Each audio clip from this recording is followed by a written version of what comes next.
Assalamualaikum warahmatullahi wabarakatuh. Perkenalkan, nama saya Muhammad Rafli Setia Pambudi. Di sini saya akan menjelaskan tentang makalah saya, yaitu yang berjudul Pertimbangan Hakim dalam menjatuhkan pidana penjara seumur hidup terhadap pelaku tindak pidana pembunuhan berencana. Saya akan menjelaskan hal ini bersama salah satu teman saya yang bernama Bayu Dewa. Yang pertama, tujuan umum pidana penjara. Pada dasarnya, penjatuhan pidana penjara merupakan salah satu upaya untuk memberikan efek jera terhadap seseorang yang telah terbukti melakukan suatu tindak pidana yang didakwakan kepadanya. Menurut Mulyatno, perbuatan pidana adalah perbuatan yang oleh suatu aturan hukum dilarang dan diancam dengan sanksi pidana. Larangan ditujukan untuk kepada perbuatan, yaitu suatu keadaan atau kejadian yang ditimbulkan oleh kelakuan orang. Sedangkan ancaman pidananya ditujukan kepada orang yang menimbulkan kejadian itu.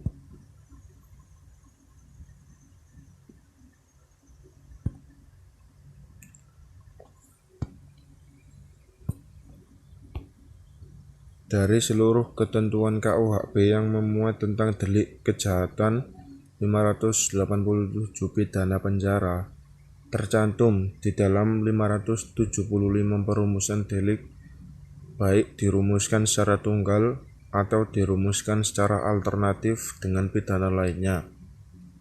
Efektivitas dari penerapan sanksi pidana penjara terhadap pelaku pidana sendiri mempunyai dampak positif, yaitu tercapainya tujuan dari hukum untuk mencapai masyarakat yang aman dan masyarakat dapat terlindungi dari kejahatan, menyelesaikan konflik, memperbaiki kerugian atau kerusakan, memperkuat kembali nilai-nilai yang hidup dalam masyarakat, serta mencegah pengulangan dari suatu perbuatan tindak pidana, seperti yang telah dicita-citakan dari tujuan hukum.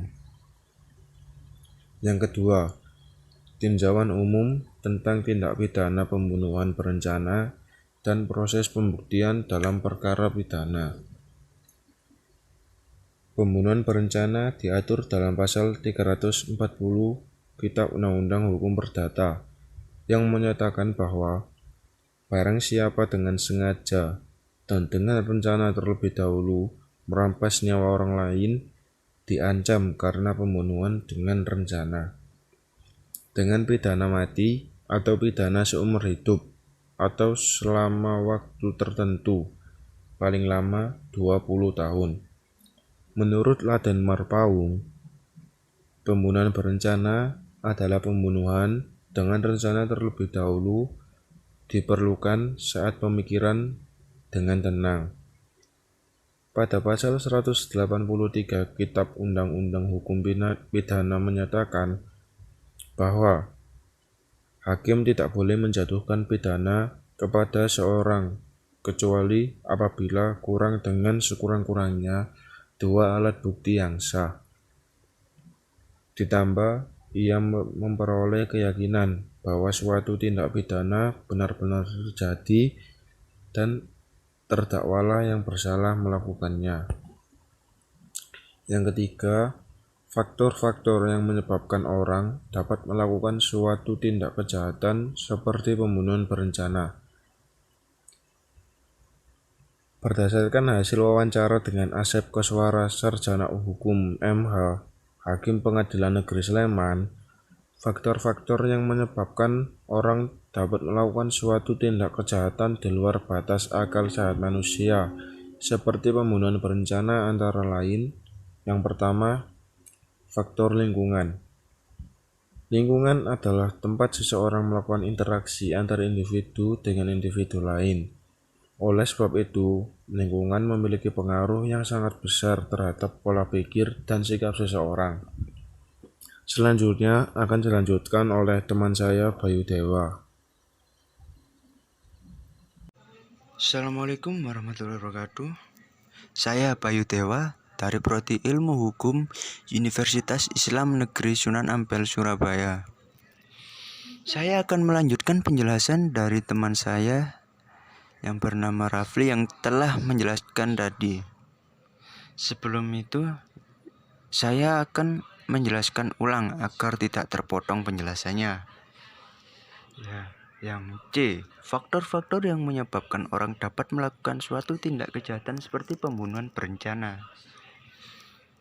Berdasarkan hasil wawancara dengan Asep Koswara SHMH, Hakim Pengadilan Negeri Sleman, faktor-faktor yang menyebabkan orang dapat melakukan suatu tindak kejahatan di luar batas akal sehat manusia seperti pembunuhan berencana antara lain. A. Faktor lingkungan. Faktor lingkungan ini adalah faktor yang paling penting karena di lingkunganlah suatu hal itu dapat terbentuk, seperti contohnya sikap, terus kepribadian, dan lain-lain. Itu awal terbentuknya pada faktor lingkungan. Lingkungan sendiri adalah tempat seseorang melakukan interaksi antara individu dengan individu lain. Oleh sebab itu, lingkungan itu memiliki pengaruh yang sangat besar terhadap pola pikir dan sikap seseorang. Yang B, faktor minuman keras atau alkohol. Tidak jarang suatu tindak pidana yang dilakukan seseorang dikarenakan pengaruh alkohol. Bahkan dalam kasus-kasus pembunuhan, khususnya pembunuhan berencana, seseorang pelaku sebelum melakukan tindak pidana tersebut meminum alkohol terlebih dahulu. Entah untuk menambah kepercayaan diri atau menghilangkan rasa takut atau rasa kasihan terhadap si calon korban. Hal ini banyak terjadi pada kasus-kasus yang pernah ada. Yang C, faktor ekonomi. Faktor ekonomi juga dapat memicu adanya kasus tindak kriminal seperti halnya pembunuhan berencana. Karena alasan ekonomi dan rasa keinginan untuk memiliki harta secara instan, maka para pelaku tindak kejahatan melakukan pembunuhan serta perampasan terhadap harta milik korban. Yang keempat, game online.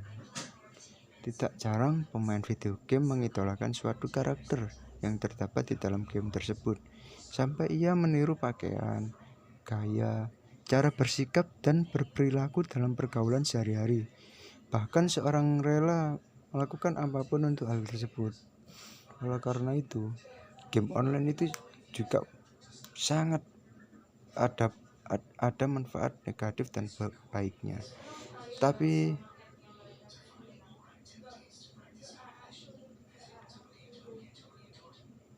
selama ini, menurut pengalaman saya, game online itu malah membawa keburukan. Ya, contohnya seperti itu, bisa menyebabkan kecanduan. Ya, kecanduan ini yang menyebabkan seorang itu rela melakukan apapun untuk game tersebut. Yang E, kurangnya keimanan tentang agama. Berbicara tentang iman itu adalah suatu kunci untuk melakukan kegiatan apapun itu. Jadi jika orang tidak punya keimanan, maka ia tidak akan mempunyai tembok pembatas. Dia akan mudah tersesat dan mudah melakukan tindak pidana. Kurangnya keimanan dari seorang juga akan dapat menimbulkan perbuatan-perbuatan yang menyimpang, bahkan dapat merugikan orang lain seperti pembunuhan berencana. Yang F, faktor jahat. Orang-orang yang sudah terlahir mempunyai karakter jahat, walaupun dia sadar akan apa yang dapat ditimbulkan dari perbuatan jahatnya, yaitu dia akan dipenjara ataupun dia akan mendapatkan hukuman lain, dia tetap melakukan kejahatan tersebut tanpa merasa takut, apalagi untuk berpikir dampak yang dapat ditimbulkannya. Kita masuk ke slide contoh vonis. Contoh vonis penjara seumur hidup. ini terjadi di Sleman, kasus ini, dan pelakunya dijatuhi hukuman pidana seumur hidup. Saya akan membacakan ya. Penjatuhan pidana penjara seumur hidup terhadap pelaku pembunuhan berencana dalam perkara yang bisa dilihat di layar itu nomornya itu tertuliskan di situ Sleman. Identitas terdakwa dalam putusan perkara pidana nomor yang ada di situ Sleman, nama Hardani alias Degleng bin Judiko Hari. Tempat lahir pelaku ini Sleman. Umur atau tanggal lahir 52 tahun. Tanggal lahirnya 8 Desember tahun 1960. Jenis kelamin laki-laki, kebangsaan Indonesia. Tempat tinggal letak RT 5 Desa Selomartani, Kecamatan Kalasan, Kabupaten Sleman. Agama Islam. Pekerjaan anggota Kepolisian Republik Indonesia. Berdasarkan putusan majelis hakim, pelaku terbukti secara sah dan meyakinkan melakukan tindak pidana secara berlanjut bersetubuh dengan seorang wanita di luar perkawinan, padahal diketahuinya bahwa wanita tersebut dalam keadaan tidak berdaya, menganjurkan melakukan pembunuhan berencana secara berlanjut, dan menganjurkan menghilangkan mayat dengan maksud menyembunyikan kematian secara berlanjut.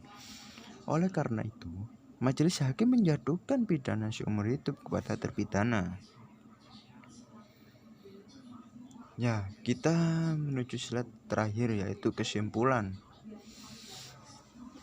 Dari hal-hal di atas yang telah kami berdua jelaskan, dapat ditarik kesimpulan. Yang pertama, bahwa pembunuhan berencana adalah suatu tindakan yang dilakukan secara sadar dan terencana, melakukan perampasan nyawa orang lain secara melawan hukum. Yang kedua, bahwa seorang hakim yang akan menjatuhkan hukuman pidana pada terdakwa harus memiliki sekurang-kurangnya 2 alat bukti yang sah.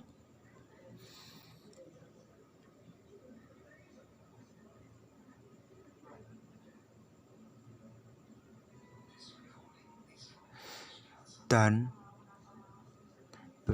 berdasarkan analisis yang dilakukan terhadap data yang diperoleh dalam penelitian dengan menggunakan teori hukum positif, maka dapat disimpulkan juga bahwa efektivitas dari penerapan sanksi pidana penjara terhadap pelaku pidana sendiri mempunyai dampak positif dan dampak negatif, dan bahwa seorang hakim yang akan menjatuhkan hukuman pidana itu tadi yang harus mempunyai kurang-kurangnya 2 alat bukti yang sah, dan yang paling utama bahwa penjatuhan pidana penjara merupakan salah satu upaya untuk memberikan efek jera terhadap seseorang yang telah terbukti melakukan suatu tindak pidana yang didakwakan kepadanya. Efek jera tersebut dimaksudkan agar seseorang yang pernah dipenjara karena melakukan tindak pidana tidak lagi mengulangi perbuatan pidananya. Itu tujuan utama dari tindak pidana penjara itu, agar orang yang membuat kejahatan itu jerah, tidak mengulangi lagi.